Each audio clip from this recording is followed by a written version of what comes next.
अस्सलाम वालेकुम। मेरा नाम है अब्दुर्रहमान और आप देख रहे हैं मेरी स्टडी इन यूरोप के हवाले से वीडियो सीरीज़।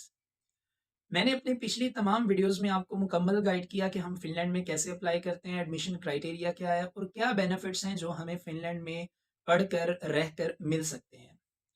आज की वीडियो बनाने का मकसद एक बहुत ही इंटरेस्टिंग टॉपिक है जो आजकल ज़ेर बहस आ रहा है, स्पेशली स्टूडेंट्स के दरमियान। वो ये है कि फ़िनलैंड में नई हुकूमत आ रही है और कुछ महीनों में या कपल ऑफ मंथ्स में जो है वो कैबिनेट भी उनकी बन जाएगी और उन्होंने कुछ प्लान्स तरतीब दिए हैं। उनमें कुछ प्लान्स में कुछ ऐसी आप कह लें न्यू रूल्स हैं, न्यू रेगुलेशंस हैं जो कि इमिग्रेंट्स के हवाले से हैं और वो इमिग्रेंट्स के ऊपर जो कंडीशंस लागू होती हैं उनको और ज़्यादा टाइट कर रहे हैं।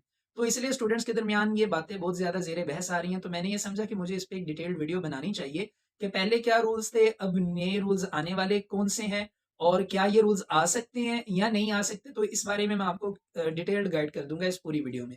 तो चलें इस वीडियो का आगाज़ करते हैं। सबसे पहले मैं आपको बताता चलूँ कि फ़िनलैंड में जो गवर्नमेंट बन रही है ना, वो 4 पार्टीज़ में मिलके बन रही है। उस गवर्नमेंट में 4 पार्टीज़ शामिल होंगी। पहली नेशनल कोएलिशन पार्टी है जिसको एनसीपी कहते हैं। दूसरी स्वीडिश पीपल्स पार्टी है। तीसरी क्रिश्चियन डेमोक्रेट्स हैं और चौथी द फिन्स पार्टी है। तो ये 4 पार्टीज़ मिलकर एक मखलूत गवर्नमेंट बनाएँगे वहाँ पे। अब ये मेरा बताने का मकसद क्यों है, इसको मैं वीडियो के एंड पे बताऊँगा कि मैंने ये पहले आपको पार्टीज़ के बारे में क्यों बताया। अब सबसे पहले अगर हम देखें तो ये गवर्नमेंट जो आने वाली है, ये कुछ अपने प्लान्स जो हैं वो सबके सामने रख रहे हैं। उन प्लान्स में जो उसमें इन्होंने पुलिस फोर्स को भी बूस्ट अप करना है और भी कुछ प्लान्स इसमें शामिल हैं, पॉइंट्स बेसिक जो शामिल हैं। लेकिन उसमें जो हमारे नज़दीक यानी कि स्टूडेंट्स के नज़दीक जो सबसे ज़्यादा इम्पोर्टेंट पॉइंट है वो ये है कि ये जो इमिग्रेंट्स हैं उनके ऊपर कुछ कंडीशंस को टाइट कर रहे हैं। अब किस तरह टाइट कर रहे हैं, तो इसमें हम इसको 3 कैटेगरीज़ में डिवाइड करते हैं। पहला वर्क परमिट के हवाले से, दूसरा रेजिडेंट जिसको हम पीआर कहते हैं परमानेंट रेजिडेंसी के हवाले से, तीसरा सिटीजनशिप के हवाले से। अगर सबसे पहले हम बात करें वर्क परमिट के हवाले से, तो वर्क परमिट में इन्होंने एज सच कोई चेंज नहीं की। अगर आप फिनलैंड का वर्क परमिट लेना चाहते हैं तो पहले ये होता था, जो ओल्ड रूल्स थे उनके मुताबिक आपकी जो सैलरी है वो 30 100 प्लस समथिंग अप्रॉक्स यूरो आपकी होनी चाहिए, फिर आप अप्लाई कर सकते हैं वर्क परमिट के लिए फिनलैंड में। अब इन्होंने जो नया रूल बनाने जा रहे हैं या जो इनके दरमियान दिमाग में चल रहा है वो ये है कि ये इस सैलरी को थोड़ा-सा ज़्यादा कह रहे हैं।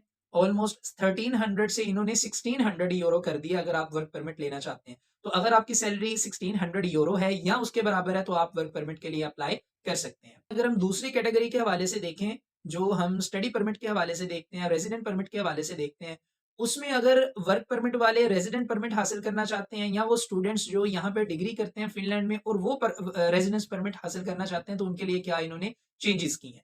तो सबसे पहले अगर हम पुराने रूल्स को देखें तो उनमें ये होता था कि आपने 4 साल रहना होता था फ़िनलैंड में और 4 साल वो आपकी डिग्री होती थी। तो ऑलमोस्ट जब आप एक बंदे की बैचलर्स डिग्री मुकम्मल होती थी, 4 साल उसके पूरे हो जाते थे और उसके बाद वो अप्लाई कर सकता था। अगर उसके पास जॉब होती है वो पीआर के लिए अप्लाई कर सकता है, मतलब परमानेंट रेज़िडेंसी के लिए अप्लाई कर सकता होता है। अब इन्होंने जो नए रूल्स बनाए हैं, उनमें इन्होंने 2 कैटेगरीज़ बनाई हैं। सबसे पहले वो स्टूडेंट्स हैं जो फ़िनलैंड से डिग्री मुकम्मल कर रहे हैं। अगर आप स्टूडेंट हैं और आपने डिग्री मुकम्मल की है और आपके पास जॉब है, नई चीज़ जो इन्होंने शामिल की है वो ये है कि लैंग्वेज टेस्ट भी मैंडेटरी करने वाले हैं कि अगर आपने परमानेंट रेज़िडेंसी लेनी है, तो आपको फिनिश लैंग्वेज टेस्ट भी पास करना पड़ेगा। पहले ये सिर्फ़ जो कंडीशन है वो सिर्फ़ सिटीज़नशिप हासिल करने के लिए होती थी, लेकिन अब ये परमानेंट रेजिडेंसी हासिल करने के लिए भी ये लगाने वाले हैं कि आपने जो फिनिश लैंग्वेज टेस्ट है वो भी आपने पास करना है।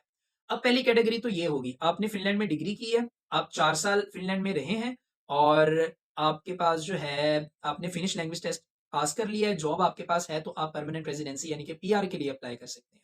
लेकिन अगर आप स्टूडेंट नहीं हैं और आपने फिर 6 साल गुज़ारने हैं, मतलब स्टूडेंट्स के लिए 4 साल की शर्त है। जो दूसरे लोग हैं जो काम कर रहे हैं, फॉर एग्ज़ाम्पल जो वर्क परमिट पे आए थे, वो परमानेंट रेज़िडेंसी हासिल करना चाहते हैं, तो उनके लिए क्या है कि उन्होंने 6 साल जो है वो गुज़ारने हैं और लैंग्वेज टेस्ट भी पास करना है और उनकी जॉब भी होनी चाहिए और उनकी पर एनम सैलरी जो है यानी कि सालाना सैलरी जो उनकी है वो 40,000 यूरो होनी चाहिए। अगर ये सारी कंडीशंस वो फुलफिल करते हैं तो वो भी परमानेंट रेजिडेंसी के लिए अप्लाई कर सकते हैं। तो ये 2 कैटेगरीज़ थी परमानेंट रेजिडेंसी के हवाले से।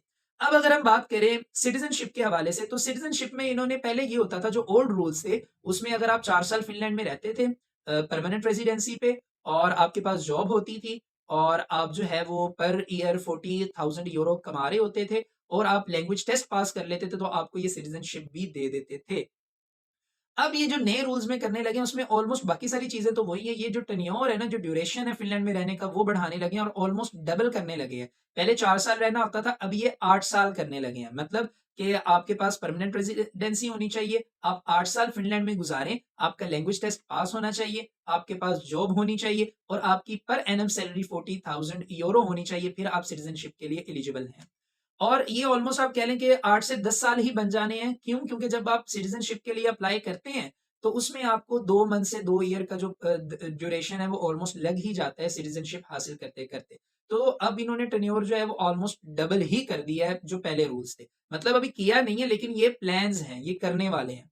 अब यहाँ पे सवाल पैदा होता है क्या ये कर सकते हैं या नहीं कर सकते? तो मेरे ख्याल से ये 50-50 चांसेस हैं। उसकी 2-3 मैं आपको वजूहात बताता हूँ। फिनलैंड में पार्लियामेंट में अगर आप कोई कानून पास करना चाहते हैं तो उसके लिए आपको 2/3 मेजोरिटी चाहिए होती है। जैसा कि मैंने आपको पहले बताया कि ये 4 पार्टीज मिलकर एक मखलूत गवर्नमेंट बना रही हैं, तो इनके पास 2/3 मेजोरिटी नहीं होगी और ना है। लेकिन फिर भी अगर ये अपने वोट्स हासिल कर लेते हैं, अब इसमें 2 कंडीशंस आ जाती हैं या 2 सिनेरियोज आ जाते हैं। पहला सिनेरियो ये है कि अगर ये अर्जेंट बेसिस पे पास करना चाहते हैं तो इनको 4/5 मेजोरिटी चाहिए पार्लियामेंट के अंदर। मतलब पार्लियामेंट के हर 5 बंदों में से 4 बंदे इस कानून के हक में अगर अपना फैसला देंगे, वोट देंगे तो ये पास हो सकता है। लेकिन अगर ये 2 कंसेक्युटिव टर्म्स में पास करना चाहते हैं तो फिर इनको 2/3 मेजॉरिटी चाहिए, जो कि इनके पास 2/3 मेजॉरिटी भी नहीं है।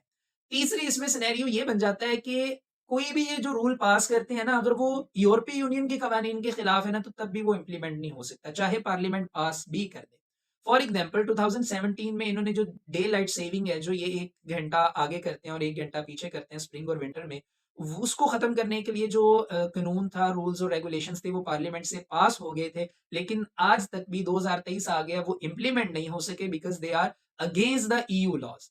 तो ये भी आपने ध्यान में रखना है कि अगर ये ईयू लॉज के मुतजाद कोई रेगुलेशंस बनाते हैं तो वो भी फिनलैंड में इम्प्लीमेंट नहीं हो सकती। तो अब यहाँ पे चांसेस आगे 50-50 के हो भी सकते हैं, नहीं भी हो सकते। ये 2023 के एंड तक हमें ऑलमोस्ट पता चल जाएगा कि क्या सूरत हाल बनती है और क्या नई रेगुलेशंस आती हैं।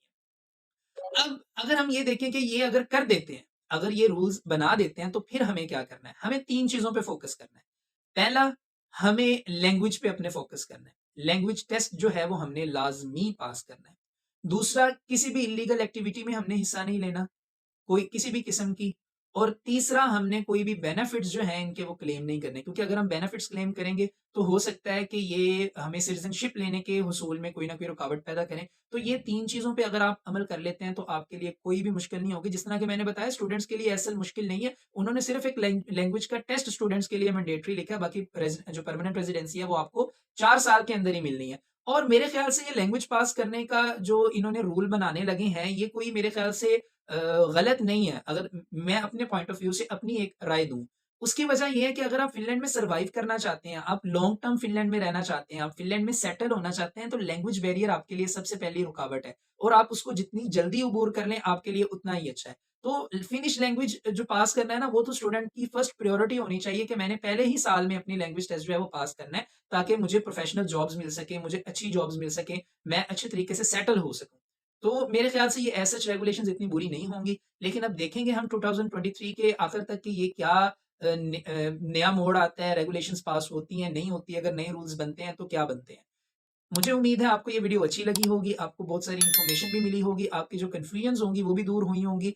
इन रेगुलेशंस के हवाले से या और भी फ़िनलैंड के हवाले से आपके कोई क्वेश्चन्स हों तो वो आप कमेंट में हमसे पूछ सकते हैं, मैं उनके लाज़मी आंसर देने की कोशिश करूँगा। और आपकी कोई सजेशंस हों तो वो आप लाज़मी हमें कमेंट्स में दें, हम उनको कंसीडर करेंगे। इसी के साथ मुझे इजाज़त दीजिए, मिलेंगे अगली वीडियो में। अल्लाह हाफ़िज़।